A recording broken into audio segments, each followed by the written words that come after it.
بەڕێز عەبدوڕەحمان جەزائیری شۆڤەکاری ئەمنی و سیاسی سەبارەت بە ئەوەی کە مالیکی هۆشداریدا لە سەرڕێدانەوەی داعش لە عێراق و باسی مەترسی حیزبی بەعسی ژەکات کە جارێکی دیکە لە عێراق سەر هەڵباتەوە. بەڕێزیان لە بەغداوە لەگەڵمانن. کاک عەبدوڕەحمان سوپاس بۆ ئامادەبوونی بەڕێستان. مەترسی سەرڕێدانەوەی داعش لە عێراق تا کوێیە، تا چەندەیە؟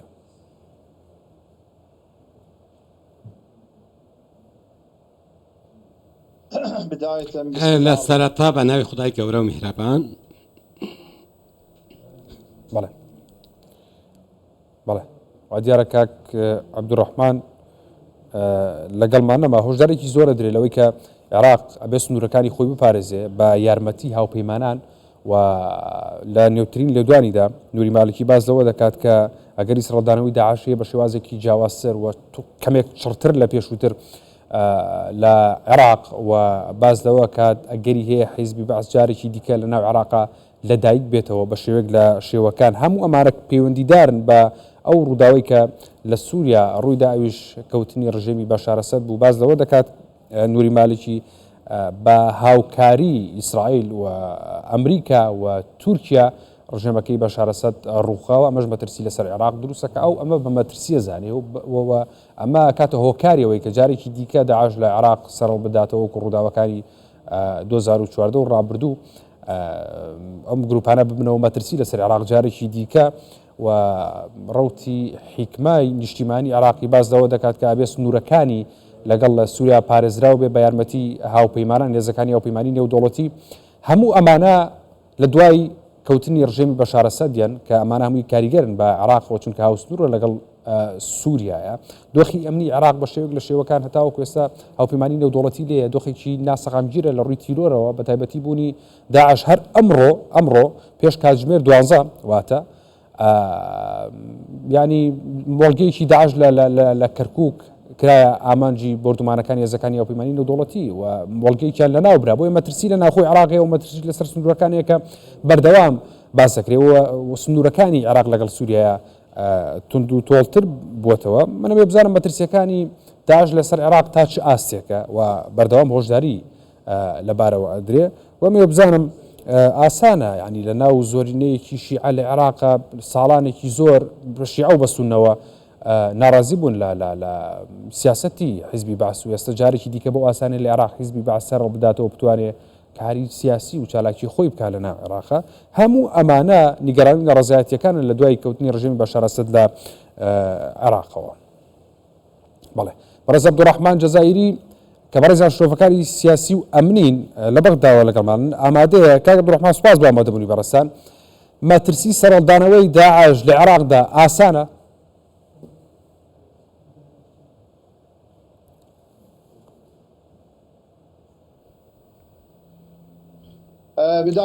لە سەرەتا بە ناوی خودای گەورە و میهرەبان سڵاوەیەکی تایبەت بۆ کەناڵە بەڕێزەکەتان و بۆ بینەرەکانیان بە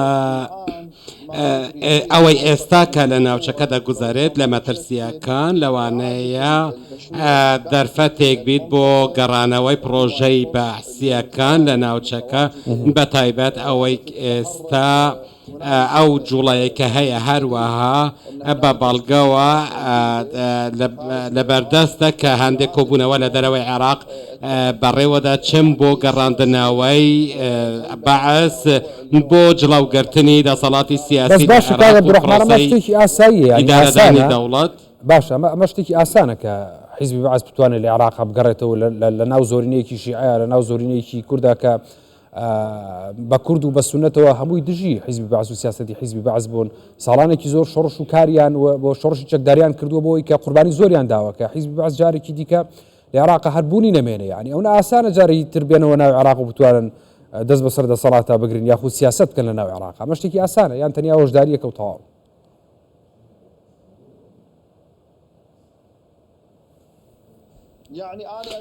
من باسی باڵگە دەکەم چونکە ئێستا هەمومان دەزانین حزبی بەعس کۆتایی نهاتووە و لە ناوچەکە هەیە و هەروەها چەند لایەنێکیش هەن باوەشیان بۆ کردوتەوە. بۆیە بە ڕێزمالێکی لە مەترسیەکە تێگەیشتووە ئەو دەزانین کە کۆبوونەوە هەن کە کۆنگرە هەن کۆنگرە ڕۆژنامە بە ناوی پرۆسەی سیاسی ئەمڕۆ حزبی بەعەس بوونی هەیە کورد و شیعە و سنە و گەلی عێراقی دەزانین ئەوانە هەموویان ڕەتی دەکەنەوە بەڵام ئەو دەسەڵاتە کۆتایی نهاتووە ئەو سیاست و ئایدۆلۆژیا کۆتایی نهاتووە و مەترسی گەورەیە لەسەر ئەو دۆخەی کە ئێستا لە عێراق و لە سووریا هەیە و لە پرۆسەی سەربازی لە بیابانەکاندا هەیە لە ڕوبەڕووبوونەوە لە بۆ ڕێکخراوی داعش هەموو ئەو درزانە بوونەتە دەرفەتێک بۆ ئەوەی حزبی بەعەس بەخۆی دابشتەوە بۆ خۆی ڕێخستنەوە باشە ینی باشە داواکری هێزەکانی یاوپەیمانی نێودوڵەتی ینی سنوورەکانی عێراق بپارێزن ئێستا لەم کات زیاتر پێویستمان بە هێزەکانی یاوپەیمانی نێودوڵەتی نییە بۆی کە لە عێراق بمێنەوە هەم مەترسی سەڵاتدارەوەی داعش لە ناوخۆ هەمیش بۆ پاراستنی سنوورەکان لەگەڵ سووریایە.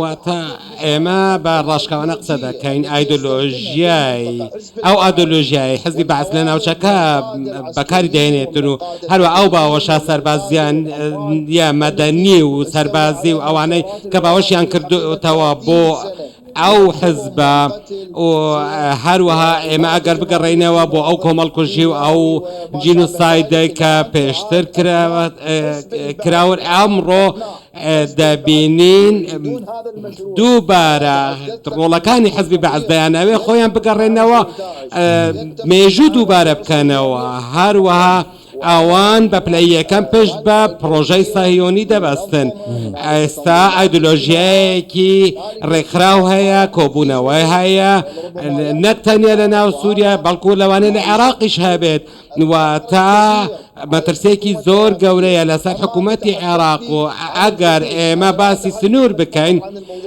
من تەواو تەنیا پەیوەندی بە بابەتی سەربازیەوەیە بەڵام بابەتەکە لەوە گەورەترە و بابەتێکی سیاسیە بە شاری ئەسەد سنوور ئەوی تێک نەشکاند بەڵکو دەسوەردانی تورکی ئەمریکی دۆخی ناوخۆ هەروەها چەندین دەسوەردانی دیکە وایان کرد کە ڕژێمی ئەسەد بڕوخێت نەک لە ڕێگەی سنوورەوە هەروەها مەزهەبیەت لە عێراق هەیە ئێمە دەزانین ئایدۆلۆژیای حزبی بەعسی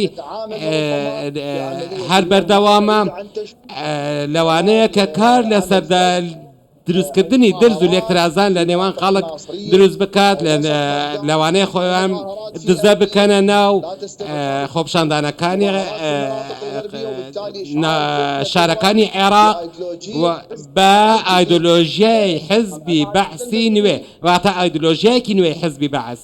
بەڵام باشە کاک عەبدوڕەحمانانی دۆخی عێراق لەگەڵ سووریا زۆر جیاوازە سووریا کە دابژەوە بەسەر چەند هێزێکی جیاوازە ینی هەر هێزە و بەشێکی یا پارچەیەکی بەدەسەوەیە و وڵاتان لەوێ بوونیان هەیە پێگەی سەربازیان هەبووە و هەژمونیان هەبوو لە وڵاتەدا بەڵام ئەم بۆ عێراق جیاوازە عێراق خاوەنی حکوومەتە خاوەنی سەروەری خاکی خۆیەتی ینی ئاسانە وڵاتانی دیکەونە بە ئاسانی دەستێوەردان لە عێراق بکەن بیانەوە حکومەکەی بگۆڕن بە حکومێکە لە پێشووترا ینی لە مێژووە ڕوبەڕووی قوربانیدان و شۆڕشی گەورە گەورە بۆ تۆ بۆی کە حکومە لابات.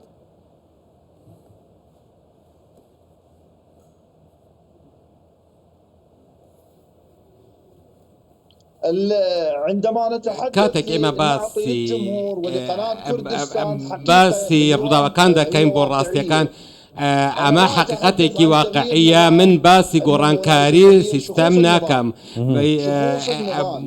بەڵام باسی کەساتیەکان دەکەم باسی ئیدارەی دەوڵەت دەکەم واتە گۆڕانکاری لە ئایدۆلۆژیای سیستەمی بەڕێوەبردنی وڵات ئێستا دەبینین وڵاتانی هەروەها پرۆژەی تورکی پیادەی پرۆژەی عوسمانی دەکات بینیمان چ لە سووریا ڕوویدا لە دژی کوردەکان لە ناوچەکانی باکووری ڕۆژهەڵاتی سووریا کۆچپێکردن هەروەها ئەو ڕێکەوتنەی لە نێوان تورکیا و ئیسرائیل و ئەمریکا هەیە بۆ ڕوبەڕووبوونەوە و سەرکوتکردنی کورد لە باکووری سووریا دەکرێت هامان پلانگێڕی لە دژی عێراقیش بکرێت باڵێ دەستورێکەیە دەستورێکی فیدرالیە هەموو مافی هەموو پێکاتەکانی عێراقی لە بەرچاو گرتووە بەڵام تندڕەوی کە لە ناوچەکەدا هەیە هەمیشە مەترسیە بۆ گۆڕینی سیستەمی بەڕێوەبردننی دەسەڵاتەکان هەروەها دەسەڵاتی بەڕێز محەممەد شیع سوودانیش لەو مەترسیانە بەدەر نییە. ئێمە لەوانەیە ئەوانە دۆخی ناسریە دۆخی ناوچەی بەسرا ئەو شوێنانە بقۆزنەوە بۆ ئەوەی زیاتر خەڵکان بدەن کە بە سەرکێشی حزبی بەعسەوە دزە بکەن خۆیان بخزێنە ناو ئەو درزانێک کە دروست بووە. هەروەها لە کۆبوونەوەکانی قەتەریش کە ئەم دوایانە ڕوویاندا لە نێوان قەتەر و ئیمارات نەتەوە گرتوەکان باسی لە گۆڕینی نەخشەی ئایندەی ڕۆژهەڵاتی ناوەڕاست کرد. نەتەوە گرتوەکان ڕۆژهەڵاتێکی ناوەڕاستی بەچەکی ئەوێ یا ڕۆژهەڵاتێکی ناوەڕاستی بێچەک، چونکە سووریا پرچەک بووە داماڕێ، عێراقیش بە هەمان شێوە، ینی هێزێکی زۆری چەکداری لێیە. ڕۆژهەڵاتی ناوەڕاستی نوێ، ڕۆژهەڵاتی ناوەڕاستی بەچەکە بە یا بێچەک.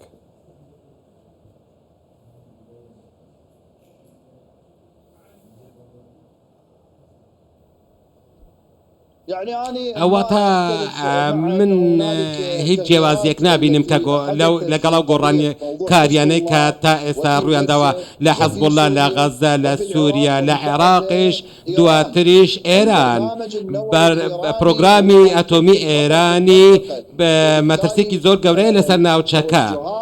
هەروەها ڕێنماییەکانی بایدن جیاوازن لەگەڵ ڕێنماییەکانی ترامپی ئێستا ترامپی نوێیە ترامپی کۆن نییە. ترامپ زیاتر لە جارێک جەختی کردوتەوە کە پێویستە کۆتایی بە چەکی ئەتۆمی بهێنرێت و هەروەها کۆتایی بە و چەکەی ناو دەست چەکداران گروپە چەکدارەکان بهێنرێت کە لە ناوچەکە هەن چ ئەنسارڵڵا حەزبوڵڵا یاخۆت هێزەکانی مقاومەی ئیسلامی کە ئەوانەی کە لە دەرەوەی عێراقن ئەوانە کە چەندین جار بەڕێز عەلی سیستانی جەختی لەسەر کردوتەوە کە پێویستە چەکی ئەو گروپانە لە دەستی دەوڵەتدا کۆ بکرێتەوە نەک لە دەستی ئەو گروپانەدا بێتن کە دەسەڵاتی خۆیان بەسەر دەسەڵاتی حکوومەتدا سەپاندووە.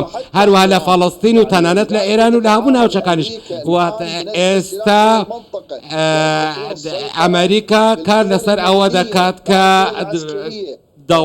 دەوڵاتێکی مەدەنی بی، بەڵام ئەمریکا نایەوێت ئەمڕۆ لە عێراق لە ڕۆژهەڵاتی ناوەڕاست وڵاتێکی هێور هەبێت.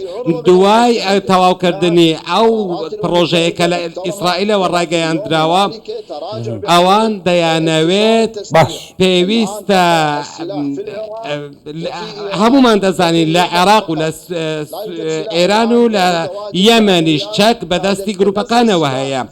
دوای نەهێشتنی چەک بەدەست حەزبوڵڵا هەروەها لە زیاتر لە 180 گروپە چەکدارەکان چەکەکانی لابراوە بڕوای من کە جەنگ بەڕێوەیە ئاگەری چونکە ئەگەر ئەو چەکانە بەدەست گروپە تایبەتەکانەوەمانەوە ئەو کات من چاوەڕێی سزای تۆندی ئەمریکا لەسەر عێراق و لەسەر ئێران و لەسەر ناوچەکان. بەڕێز عەبدوڕەحمان جەزایری شرۆڤەکاری ئەمنی و سیاسی لە بەغدا و لەگەڵمان بووی. سوپاس باوەندەبوونی بەڕێستان بەخێر بێن.